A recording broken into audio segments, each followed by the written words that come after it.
أما بعد فأعوذ بالله من الشيطان الرجيم.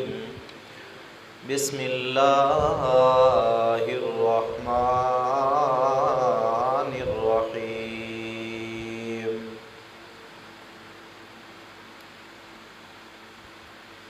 إنا نحن نزلنا الذكر وإنا له لحافظون. آمنت بالله صدق الله العظيم. إن الله وملائكته يصلون على النبي يا أيها الذين آمنوا صلوا عليه وسلموا تسليما. الصلاة والسلام عليك يا سيدي يا رسول الله.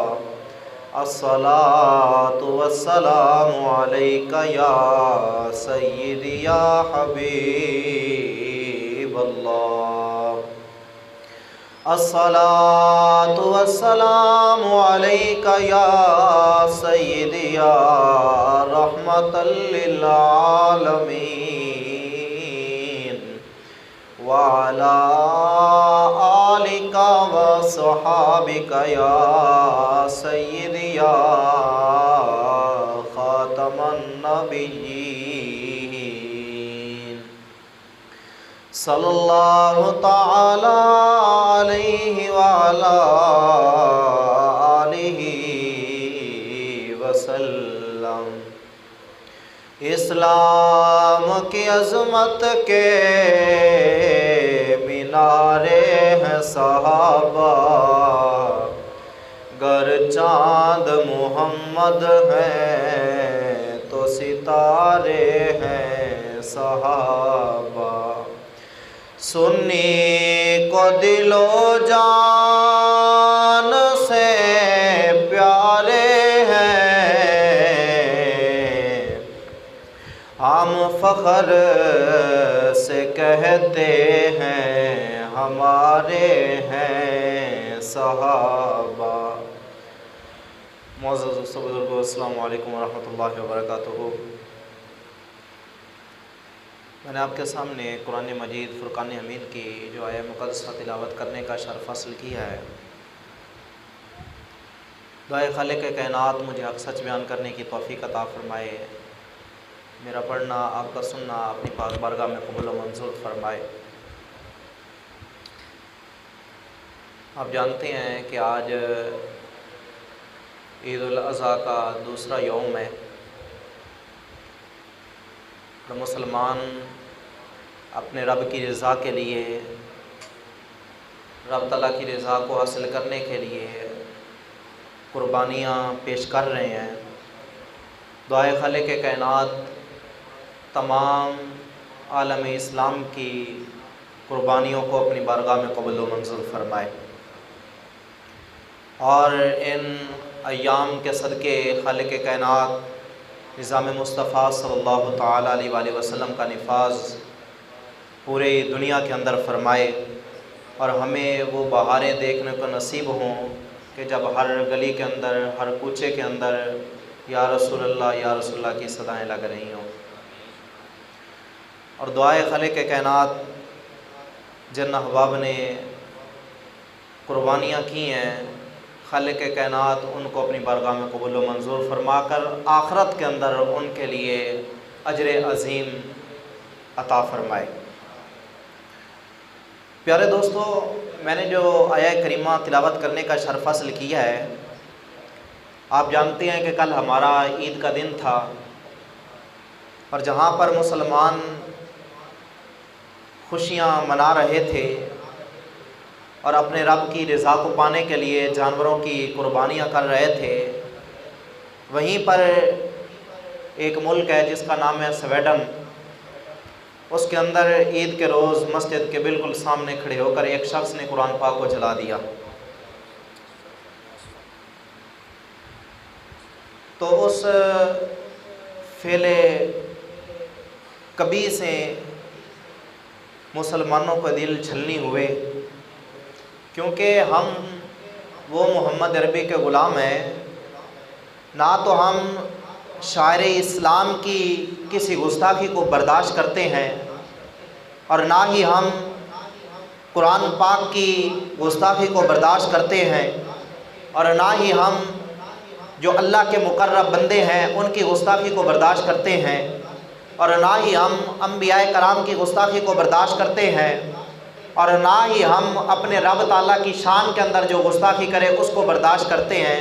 ہمارے لیے ہمارا رب بھی سب سے اعلیٰ، اور اس کے عطا سے اس نے جس نبی کو فضیلت دی وہ محمد الرسول اللہ بھی کائنات میں سب سے اعلیٰ، اور اللہ نے جتنی کتابیں کائنات کے اندر اتاری ان تمام کتابوں میں قرآن بھی سب سے اعلیٰ۔ ہم جس طرح اپنے رب کے بے ادب کو برداشت نہیں کرتے، اس طرح ہم اپنے نبی کے بے ادب کو بھی برداشت نہیں کرتے، اور جس طرح ہم اپنے نبی کے بے ادب کو برداشت نہیں کرتے، اس طرح ہم اپنے نبی پہ اترنے والی کتاب قرآن پاک کے بے ادب کو بھی برداشت نہیں کرتے۔ تو انشاءاللہ وہ وقت دور نہیں ہے کہ جب اللہ رب العزت کی گرفت کے اندر وہ ہوگا، اور خالق کائنات بڑا واضح پیغام دے رہا ہے اسی لا ریب کتاب کے اندر کہ ان بطش ربک لشدید، کہ تم پریشان نہ ہو، تمہارے رب کی پکڑ بڑی سخت ہے۔ ظالم جتنا بھی بڑا ظالم ہو، رب تعالیٰ کی پکڑ سے نہیں بچ سکتا۔ ساری کائنات سے چھپ ضرور سکتا ہے، لوگوں سے چھپ سکتا ہے، اداروں سے چھپ سکتا ہے، لیکن میرے رب کی پکڑ سے کوئی بھی نہیں بچ سکتا، اس کی نظروں سے کوئی بھی اوجھل نہیں ہے۔ جناب ابراہیم علیہ السلام جب اپنے لال کو اس وادی کے اندر چھوڑا جس کا ذکر قرآن مجید فرقان حمید کے اندر ہے کہ ربنا انی اسکنت من ذریتی بواد غیر ذی زرع عندک بیتک المحرم ربنا لیقیموا الصلاۃ فاجعل افئدۃ من الناس تہوی الیہم وارزقہم من الثمرات لعلہم یشکرون۔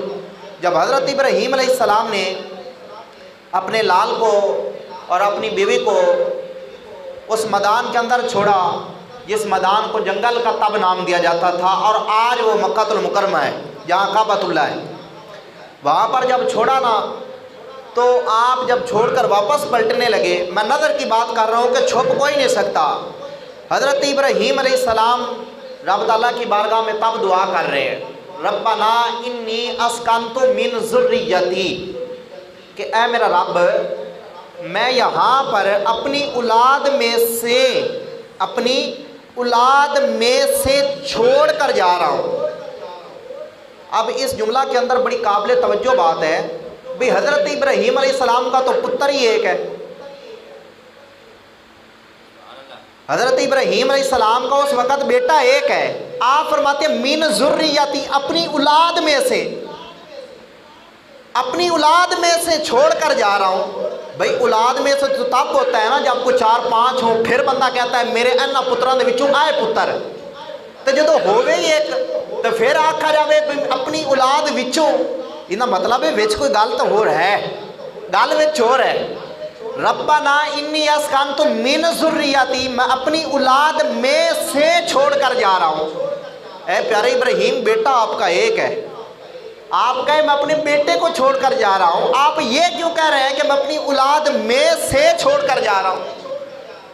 علماء کرام نے یہاں پر بات کی ہے، آپ فرماتے ہیں تمہیں نگاہ ابراہیم کی ابھی طاقت کا اندازہ نہیں ہوا ہے، تمہاری نظر صرف ایک بیٹے پر ہے، تم جو 14 یا 15 سال کے بعد ایک بیٹا اور آنا تھا جس کا نام اسحاق تھا، ابراہیم کی نظر جس طرح اسماعیل پر تھی اسی طرح آنے والے اپنے بیٹے اسحاق پہ بھی نظر تھی، اس لیے آپ نے کہا من ذریتی، اپنی اولاد میں سے کچھ۔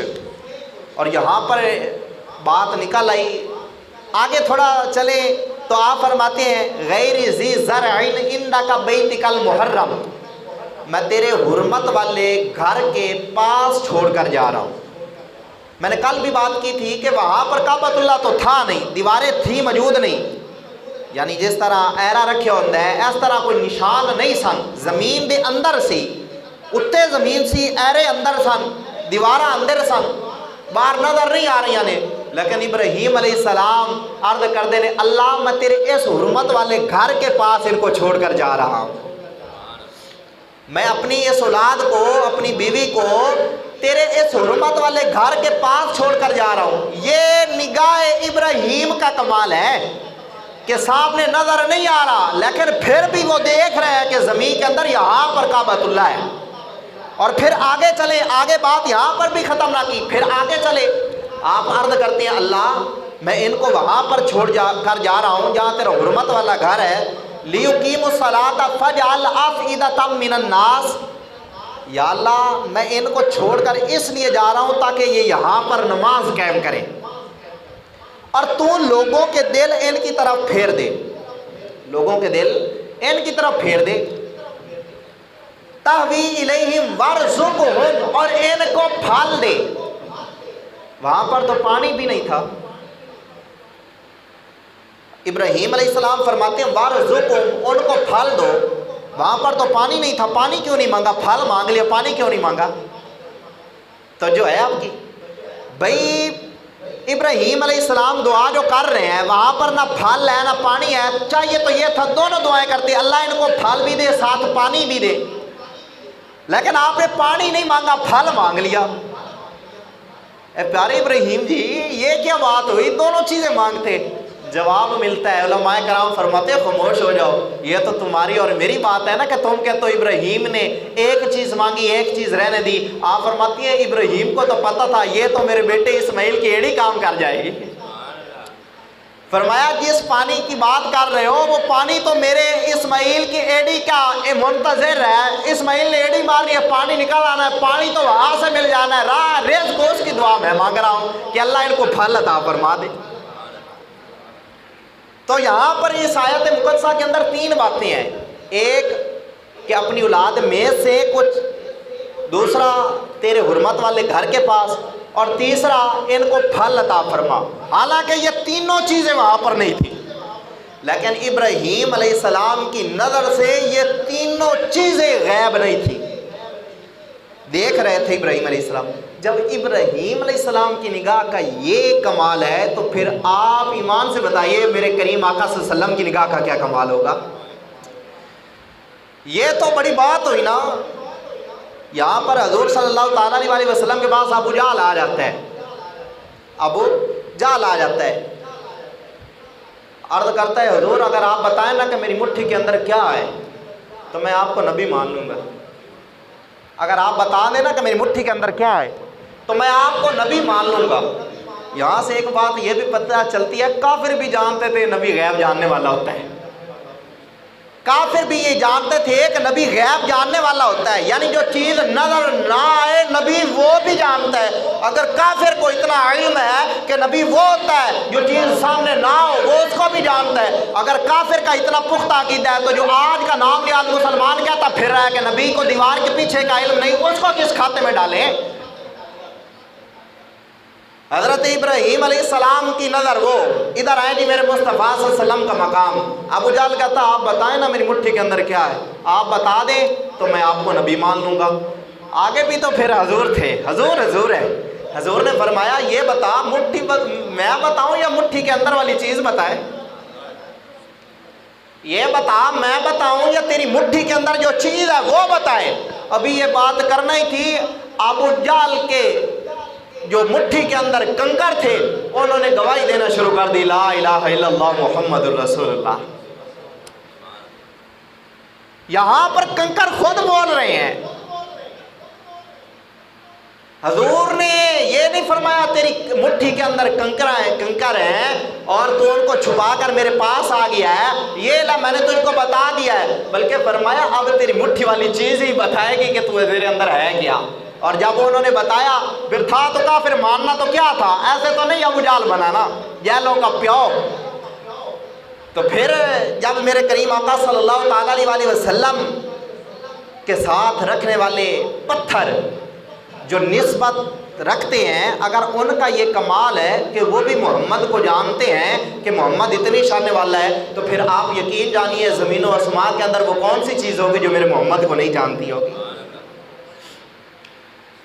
اس لیے تو کسی کہنے والے نے بڑی خوبصورت بات کی، وہ کہتا ہے کہ سارے نبیوں کے عہدے بڑے ہیں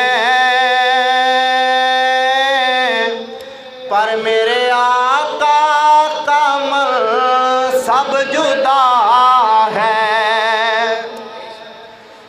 کہنے والا بڑی خوبصورت بات کہہ رہا ہے کہ جناب حضرت ابراہیم خلیل اللہ علیہ السلام بڑی شان کے مالک ہیں، حضرت جناب اسماعیل ذبیح اللہ بڑی شان کے مالک ہیں، جناب سیدنا یوسف علیہ السلام بڑی شان کے مالک ہیں، جناب سیدنا موسیٰ علیہ السلام بڑی شان کے مالک ہیں، جناب سیدنا عیسیٰ علیہ السلام بڑی شان کے مالک ہیں۔ آپ فرماتے ہیں کہ ارے ایک بڑی شان والا پر ان تمام سے بڑھ کر جس کی شان ہے وہ ہمارا محمد صلی اللہ علیہ وسلم، ساری کائنات کا وہ پتھروں کا بھی نبی، وہ چرند پرند کا بھی نبی، وہ زمین کا بھی نبی، وہ آسمان کا بھی نبی، وہ جنوں کا بھی نبی، وہ انسانوں کا بھی نبی، اور میرے کریم آقا صلی اللہ تعالیٰ علیہ وسلم کا مقام تمام انبیاء کے مقام سے سب سے انوکھا اور نرالا ہے۔ اسی والے واسطے کہنے والا کہہ رہا ہے کہ سارے نبیوں کے عہدے بڑے ہیں پر میرے آقا کا منصب جدا ہے۔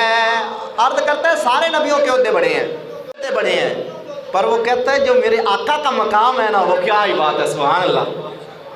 وہ کہتا ہے سارے نبیوں کے عہدے بڑے ہیں پر میرے آقا کا منصب جدا ہے۔ وہ امام صف انبیاء ہیں، ان کا رتبہ بڑوں سے بڑا ہے۔ وہ امام صف انبیاء ہیں، ان کا رتبہ بڑوں سے بڑا ہے۔ شاعر کہتا ہے کہ وہ میرے نبی ایسے نبی ہیں کہ 1,26,000 کم و بیش انبیاء کرام صف بنا کر کھڑے ہیں۔ اب یہ دیکھا جا رہا ہے امام کون ہوگا، امام کون ہوگا۔ جبرائیل علیہ السلام حضور کی بارگاہ میں عرض کرتے ہیں آقا جی سارے نبی یہاں پر جلوہ گر ہے، میرا اللہ حکم فرما رہا ہے اے سونا جبرائیل محمد کو وہ مصلی امامت پہ آئے اور 1,26,000 کم و بیش انبیاء کرام کی امامت فرمائے۔ 1,26,000 کم و بیش انبیاء کرام تھے، سارے کے سارے پیچھے کھڑے میرے مصطفیٰ سبھی کو نماز پڑھا رہے ہیں۔ اور پھر بات وہاں پر ختم نہ کی، وہ کہتا ہے کوئی لفظوں میں کیسے بتائے کہ ان کے رتبے کی حد ہے تو کیا ہے۔ کوئی لفظوں میں کیسے بتائے کہ ان کا رتبہ کتنا بڑا رتبہ ہے، کتنے سال ہو گئے ہیں، 1400 سال ہو گئے ہیں، کتابیں لکھی جا رہی ہیں، لکھی جا رہی ہیں، لکھی جا رہی ہیں، لیکن کبھی بھی آج تک کسی مصنف نے یہ بات نہیں کی ہے میں نے آج حضور کی تعریف کو ختم کر دیا ہے، بلکہ جو بھی آیا ہے اس نے یہی کہا ہے میں نے مصطفیٰ کی اتنی تعریف کی ہے، اس سے بھی اور زیادہ تعریف پڑھی ہے، میری زندگی تو ختم ہو سکتی ہے پر مصطفیٰ کی تعریف ختم نہیں ہو سکتی۔ کوئی لفظوں میں کیسے بتائے کہ ان کے رتبے کی حد ہے تو کیا ہے۔ ہم نے اپنے بڑوں سے سنا ہے، ہم نے اپنے بڑوں سے سنا ہے کہ صرف اللہ